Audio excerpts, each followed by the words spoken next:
This is the Threshold Pioneer Carry's brand new EDC bag that's 22 liters.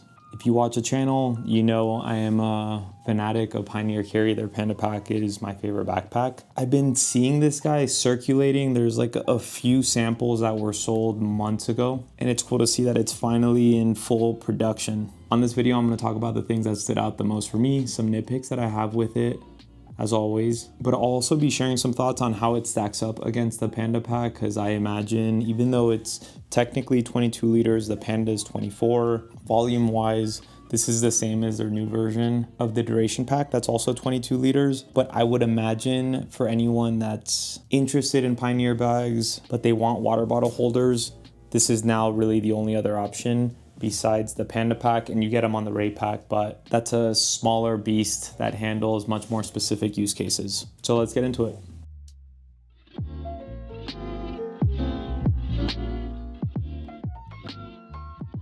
My favorite things about it are just like the unique look, this magnetic quick access pocket that you get in the front, and then the water bottle holder situation that they got going on here. Starting off with the look, I mean, one thing I appreciate about Pioneer Carry is the fact that they are designing bags unapologetically for themselves. They're not trying to cater to the masses. I would say design-wise, out of all of their bags, this is probably gonna have the most polarizing response. Maybe that's just me in that it is the boldest. I think if you look at the Duration, the Savant, even the Panda pack, they're bags that are elegant, they're refined, and they don't stand out as much as this. I would say this is also the sportiest looking of their bags. But to me, it reminds me of what a bounty hunter in some dystopian world would be rocking as their go-to bag, in that it's like retro futuristic. I really like the design, and it's different and refreshing in that sense, but I also imagine there's gonna be people that are not gonna love it as much. Second thing that I really like is this magnetic quick access pocket here in the front. I really have like a fake iPad mini in here. It reminds me of the Waterfield Designs Techfolio, which is my second favorite bag. They have a leather panel with their only quick access being a magnetic pocket like this one. I like the dimensions. It's not too big or too small. Right now, I have like a packing cube with a lot of clothes in here, so it does interfere a little bit with the space, but I typically don't have as much stuff as I do in it right now, but I'll explain later why I'm doing that. It's not big enough that you're gonna fit, I would say, most over-the-ear headphones. Tech pouch wise, like Cap One, Air Slim pouch, Peak Design, the small version of their tech pouch, they fit, but then the magnet won't close. So if you're worried about security, not ideal. And then the last thing that I really like are the water bottle pockets. Now, unlike the Panda pack where I feel like they pop out a little bit from the sides, these are better integrated. They fit flush within the bag, but they're very, I'm gonna use a word that I heard someone describe their pants as being voluminous, which really stuck with me, and they are. I mean, Pioneer Carry really knows how to make pockets with independent volume. These, I would say, are a little less so independent because they do eat into the main compartment when you're using them, but when you're not, then you get that extra space, which I really like. But all in all, I think my preference with water bottle pockets is kind of like this external-internal combo going on, in having two of them. So, you know, I'm never carrying, for the most part, two water bottles, but you can throw one on one side, but then on the other side, this is just like another quick access pocket is the way I see it, whether it's side access while you've got the bag on you or not. One cool thing about this one in particular is that beyond just a big little side pouch cave, you also get a sleeve back here. And so you can put bulkier things in here and then put smaller things behind the sleeve. And that sleeve actually fits like pretty big things. Like right now I have AirPods, but you can fit something like a big laptop battery bank behind that one and still have space to have something like an umbrella in there, which is really, really nice. As far as my nitpicks with this bag go are, one, the spacing of the shoulder straps. Secondly is the standability. And then lastly, it's not really a big one, but I'll talk about it anyways. I couldn't find anything else. It's just the use of black liner, especially in the main compartment. Everywhere else, it wasn't a big deal at all. But the main one is this one, and keep in mind, this is not gonna be universal. I'm 5'8", 140 pounds, medium-sized frame relative to my height. I would say I have like relatively broad shoulders, but what I noticed is that the spacing between them, and it's not something that I'm like usually like paying too much attention to, but when I put the bag on, and then I use a sternum strap, which by the way, pretty amazing. Pioneer Carry has finally introduced sternum straps to their backpacks. I know a lot of people have been like close to pulling the trigger on the Panda pack and they haven't because it doesn't have a sternum strap. But when I clipped on the sternum strap, I found that the shoulder straps like move up a little too much and they like interact with my neck. I've tried different tightness levels of the straps. I've tried the different heights of the sternum strap. And ultimately, I think it really just comes down to the spacing.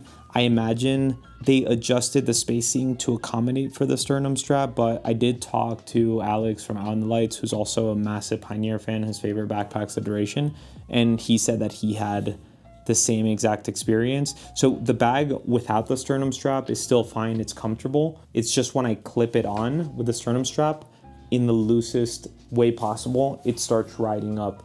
Now for a 22-liter bag, like it's not like I absolutely need it. I think it's still nice to have like when I'm riding my motorcycle. I'd rather like it be a little less snug on me, but feeling more secure, but something to call out. Now I measured it to compare it with a Panda pack, and it is 4.5 centimeters spaced out from the top and 6.5 centimeters on the Panda pack. So there's a 2 centimeter difference that's contributing to that. Second nitpick with this bag is that you'll notice the base of the bag is pretty inclined. And so with the Panda pack, they implemented a similar kind of like claw mitt design as what you get in airbags. A reason why they're so standable. Right now the Panda pack is empty and it's standing very comfortably. She always wants to like move forward a little bit, but all in all, the Panda pack is a fantastic stander.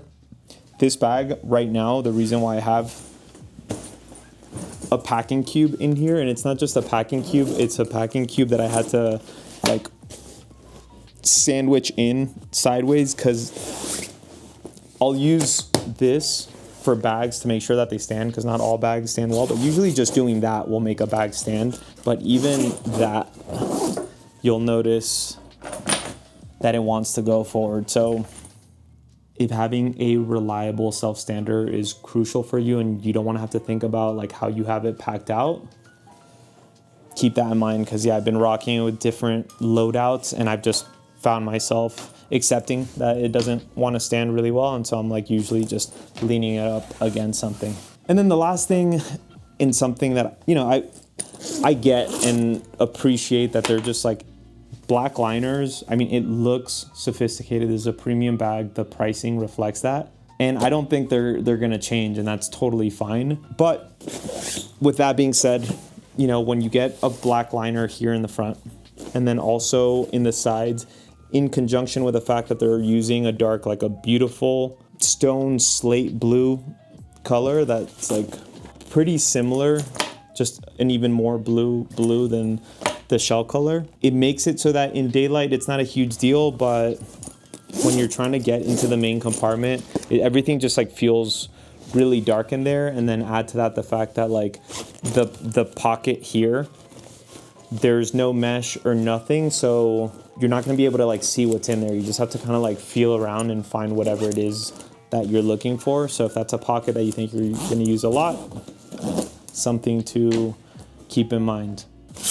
Now, comparing this bag to the Panda pack, I think if you look at them side by side, despite the difference in volume, that the Panda pack is 2 liters more, and right now this one probably feels a little bit bulkier because it has that in it. I would say they both have like a very similar footprint on my body. I wouldn't choose one over the other for the volume. It doesn't feel that big of a difference. There's a few reasons why I like the Panda pack all in all more than the Threshold. And they are, one, and most importantly, just the pockets. I mean, the pockets on the Panda Pack are a masterpiece. The independent volume that they have, how much you can throw into them. The top pocket is definitely more spacious than this pocket, and that one I don't care about as much, but the bottom one, as much as I love this magnetic quick access pocket, the size of it is still pretty limiting in what you can put in there, whereas the bottom of this guy can fit my Lumix S5 II mirrorless camera. I can throw over-the-ear headphones. I can comfortably throw in a tech pouch. It's just a lot more versatile in what I can fit into this pocket.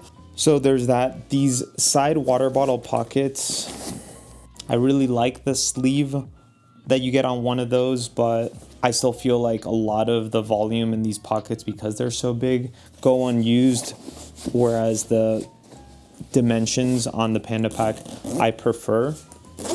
Beyond that, I really like that with the Panda Pack you get this, it's like you get the two pockets here, but then you get this sleeve back here that I end up using a lot behind it. The main other two things are just that it is a better stander, and I just prefer the look of the Panda, and that is a very like subjective thing. I think this has a more simple, classic silhouette where this is a bit sportier. I think this fits in better in a more executive setting, although you can absolutely rock this in an executive setting, as you can all of their bags. I mean, that's really like the niche that they really thrive in. The threshold, you do get that sternum strap. You also get some D-rings here in the front to hook things onto it. In the end of the day, I feel like if you don't really care about standability, you still get really awesome like quick access and organization in both. The same material set, the same level of construction. I would just pick whichever one you like the look of the most, because they're gonna solve very similar problems, just looking a bit different. Let me walk you through it and pack it out.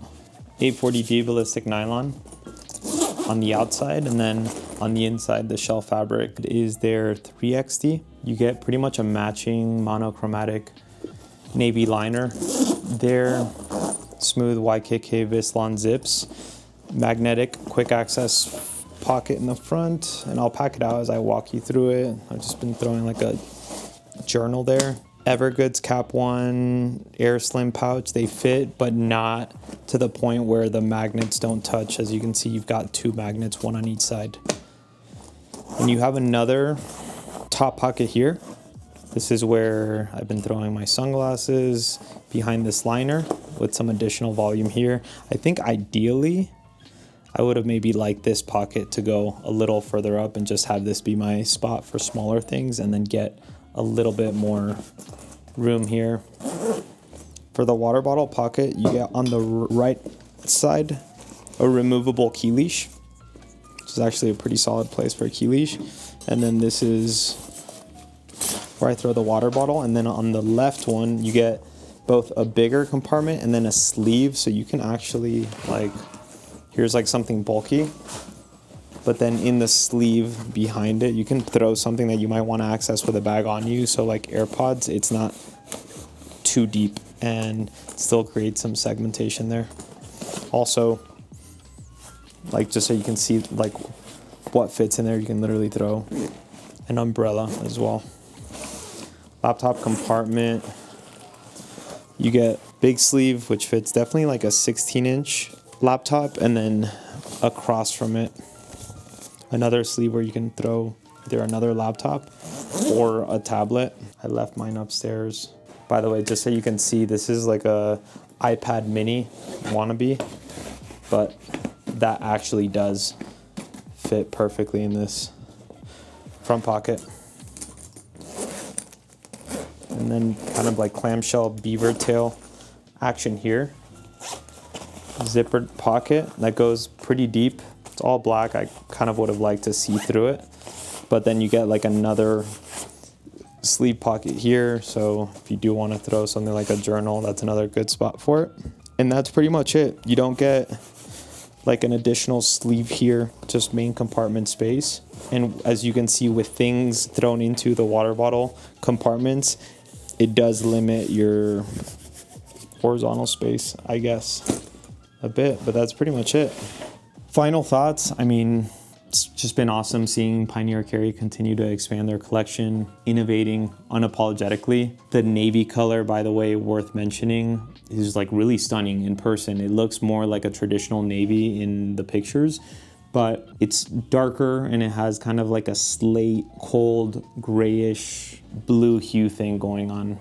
I think if you're drawn to Pioneer's materials, which is like one of the things that absolutely differentiates what they're doing from a lot of players in the bag space, and how they're commanding that higher price point with their in-house Mandarin ballistic nylon. That is the best feeling ballistic nylon I've felt. Their liner fabric is my favorite liner fabric in any bag, period. These zippers, you're either gonna love them or hate them. The YKK Vislons are something else. I give this bag, it's so weird to me, even though it uses the same zippers as the Panda. It's, you know, so much of the zipper smoothness comes from the overall construction, like the lines and how taut they are stitched.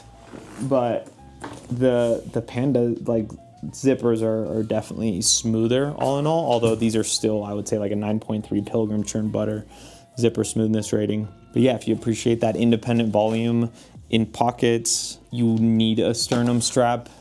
It's not the end of the world that the bag's not going to be a super reliable self-stander, and you prefer this more funky dystopian retro futuristic look, then I think the Threshold is going to be a fantastic option for you. I'm also reviewing the 2.0 version of the Savant. I've reviewed their Duration pack as well as their Panda pack. I'll throw reviews for all of these, and if you have questions about any of those bags, you're trying to decide between them, throw me a comment. Happy to help out. Best of luck.